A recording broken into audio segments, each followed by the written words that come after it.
Wilson, a gente teve hoje uma sessão destinada a ouvir 2 especialistas, a gente vai ouvir agora um VT em que foi dito que as 400 mil mortes das mais de 500 mil que nós temos até aqui, infelizmente, poderiam não ter acontecido, ou seja, poderiam ter sido evitadas. A gente vai ouvir esse VT e volta com os seus comentários. Solta o VT, Freitas, por gentileza.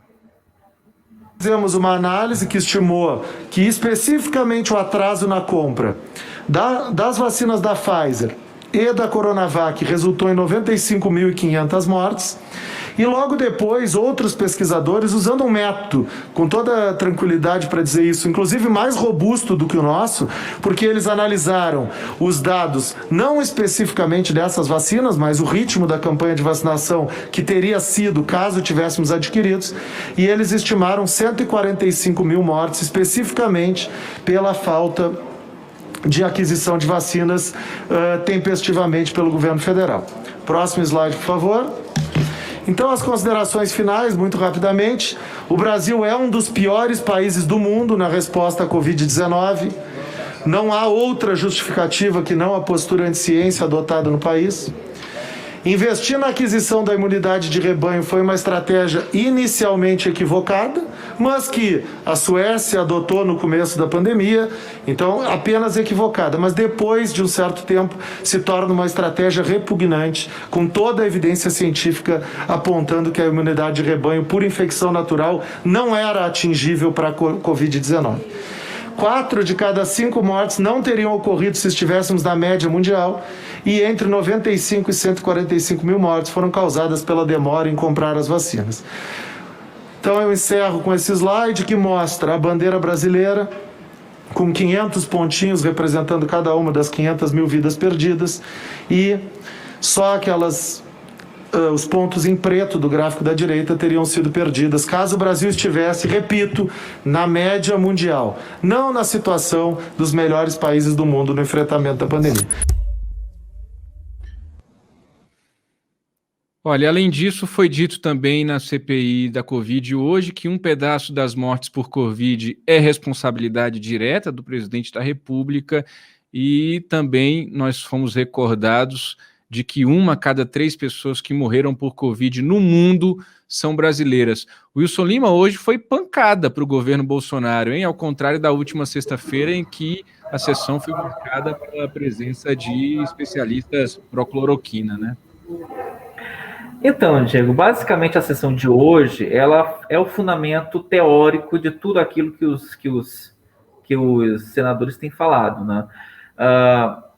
A sessão de hoje com os especialistas comprovou com dados, com informações, de que o Brasil não precisava inventar, né? Se o Brasil tivesse seguido basicamente todas as regras, todas as recomendações da Organização Mundial de Saúde e de outros órgãos internacionais, era provável que o Brasil não tivesse números tão lastimáveis em relação ao enfrentamento da pandemia de Covid.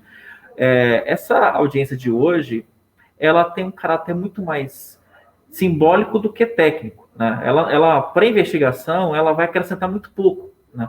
Basicamente, os dados ali do Halal e da Jurema Werneck, eles vão ajudar ali a compor as informações das consequências da omissão do governo federal em relação à pandemia de Covid.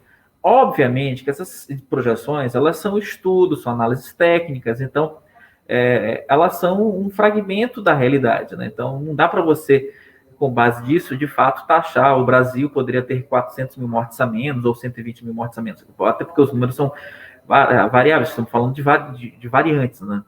Mas dá um cenário significativo de tudo aquilo que o Brasil perdeu da mão de obra dos pais, dos filhos, avós, enfim.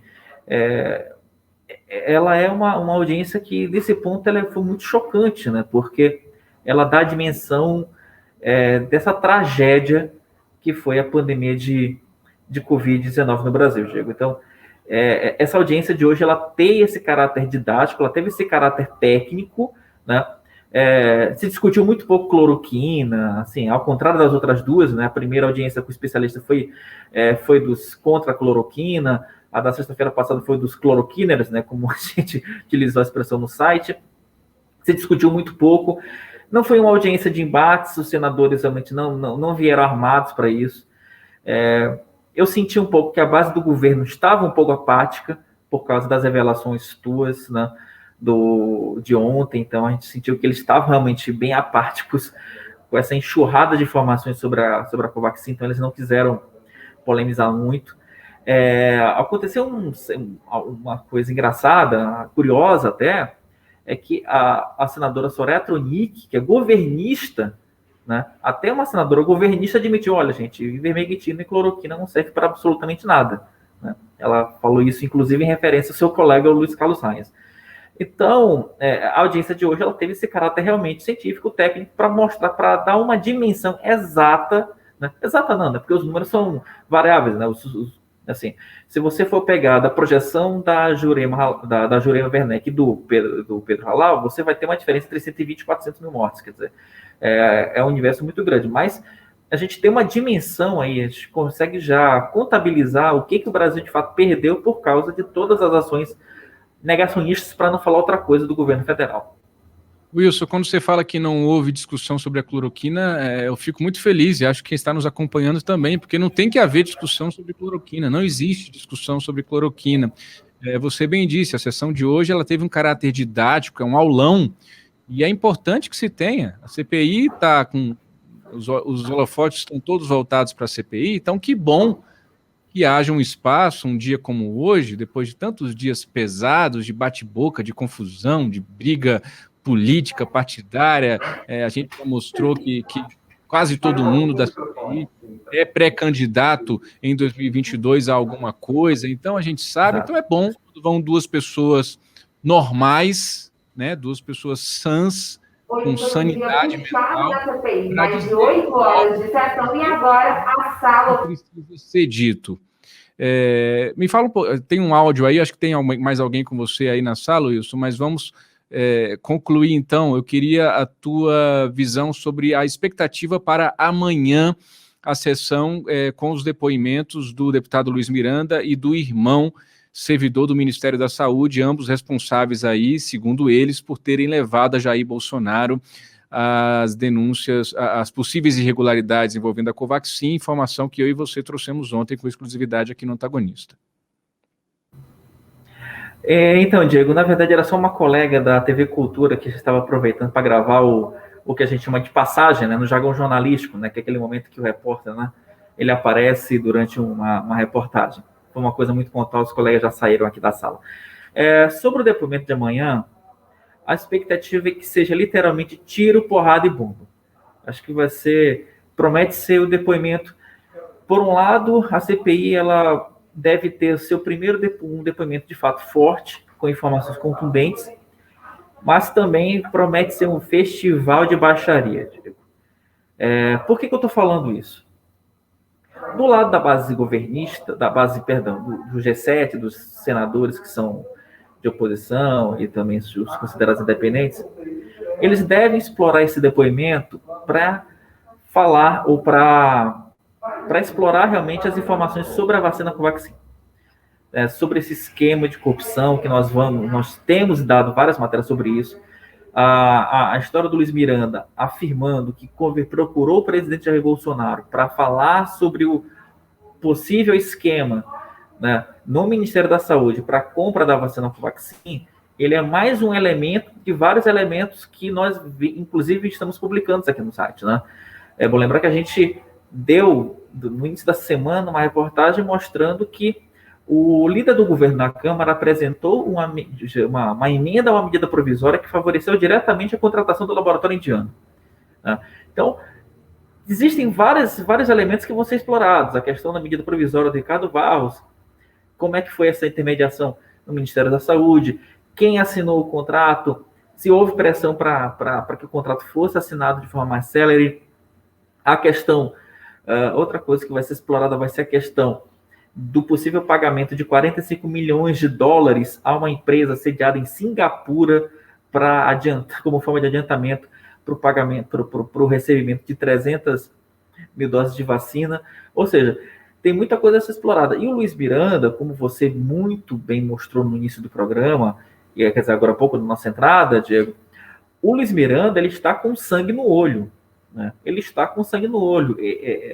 Imaginava-se ontem, né? Na verdade, na quarta-feira, quando ele procurou, na terça-feira, quando ele procurou os integrantes da CPI, imaginava-se que ele ia ficar cozinhando o galo, que ele ia criar um suspense, alguma coisa para poder mostrar alguma coisa na sexta-feira, se é que ele realmente iria mostrar alguma coisa. Se falou aqui na CPI que o Luiz Miranda estava ali tentando jogar como se fosse o Fábio Van Garden. Lembra da história do Van Garden? Que ele deu uma entrevista para a Veja, porque o Ministério da Saúde foi incompetente, aí ele sumiu, ficou quietinho, e quando veio para a CPI acabou não trazendo muita coisa. O problema, Diego, é que esse plano do Luiz Miranda, ele foi sepultado, porque a história vazou antes do que se imaginava, né? Então, agora, ele não teve como recorrer para o Palácio do Planalto. Como você falou agora há pouco, o Onyx está chateadíssimo com ele, #chateado, para não falar outra coisa, né? A cúpula do governo federal quer ver, tem trabalhado contra o Luiz Miranda. O Luiz Miranda agora virou persona não grata do Palácio do Planalto, e utilizando uma expressão de um integrante da CPI da Covid, né, aqui nos bastidores, conversando aqui, utilizando o tal do off, como você bem explicou, ele falou uma frase interessante aqui, Diego, que algumas CPIs elas precisam de uma briga de comadres para que as coisas andem. Essa é a esperança da CPI, que essa briga desses dois, né, do Luiz Miranda com o Jair Bolsonaro, possa de fato trazer alguma coisa. Agora, quando eu falo de baixaria, a tropa de choque do governo, ela vem iniciada de todo o repertório do Luiz Miranda. Nós sabemos que é um deputado, está no seu primeiro mandato, ele respondeu vários processos, inclusive processos por estelionato, né? Isso tudo vai ser explorado. A questão do documento, que ele disse que alguns documentos que o Luiz Miranda disse que tem, que comprovariam a tentativa de pagamento de 45 milhões de dólares para uma empresa de Singapura, o Palácio do Planalto já vai trabalhar com a tese de que esse documento não existe, que esse documento é falso, que ele tentou forjar, ou seja, vai ser uma artilharia tão pesada amanhã, Diego. Olha, que eu vou te falar, eu te digo uma coisa, eu acredito que, assim, a expectativa dos senadores é que seja, por um lado, a sessão mais produtiva, mas, olha, também promete ser um festival de baixaria típico do programa do Ratinho, amigo.